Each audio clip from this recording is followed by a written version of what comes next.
যে চপগুলো দেখতে পাচ্ছেন এগুলো আমি পাউরুটি দিয়ে তৈরি করেছি, আর ভিতরে দেখুন কত সুন্দর পুর ভরে আছে।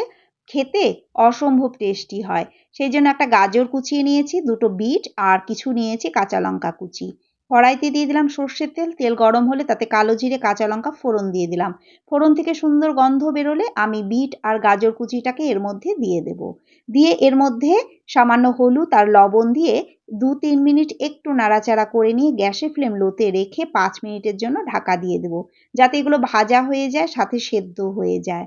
৫ মিনিটের জন্য ঢাকা দিয়ে দিলাম। ৫ মিনিট পর ঢাকা তুলে আরও একটু নাড়িয়ে দেবো। তারপর আবারও ২-৩ মিনিটের জন্য ঢাকা দিয়ে দেবো, যাতে নিচে লেগে না যায়। গ্যাসের ফ্লেম লোতেই রেখে দেবো। দেখুন ২-৩ মিনিট পর ঢাকা তুললে ভাজাটা আমার খুব সুন্দর হয়ে গেছে। এগুলো সেদ্ধও হয়ে গেছে। জল দেবার কোনো দরকার নেই। দেখুন ভাজা আমার হয়ে গেছে। এবার কয়েকটা নিয়ে নিচ্ছি পাউরুটির পিস। এই পাউরুটিগুলোর কোনো অংশই কেটে বাদ দেবার কোনো দরকার নেই। জলের মধ্যে এভাবে একটু ডুবিয়ে নিয়ে এভাবে জলটাকে চেপে আলাদা করে রেখে দেব। দেখুন, আর আমি শেষের একটা পাউরুটির পিস ছিল, সেই পাউরুটিটাও আমি এখানে নিয়ে নিয়েছি। এটাও ফেলে দেবার কোনো দরকার নেই।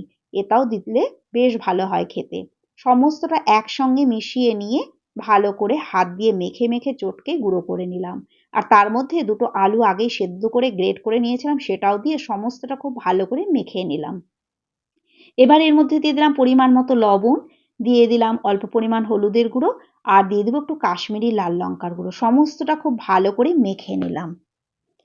এবার এগুলো থেকে একটু একটু করে লেচি নিয়ে এর মধ্যে আমি বিট গাজরের গুলোকে পুর হিসেবে দিয়ে দেবো। দেখুন এভাবে আটকে দিলাম।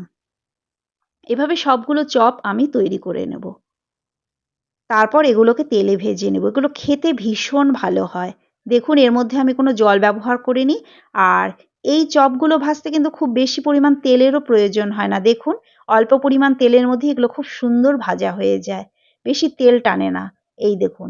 তারপর এগুলোকে আবারও উল্টে দিব আর এরকম লাল লাল করে ভেজে তুলে নেব। খেতে ভীষণ ভালো হয়। ওপরটা যেমন হয় মচমচে আর ভিতরে তো পুরে ভরা। খেতে এত ভালো লাগে যে কি বলবো। এভাবে একবার আপনারা বানিয়ে দেখতে পারেন। দেখুন কতটা লোভনীয় হয়েছে, খেতে অসম্ভব টেস্টি হয়।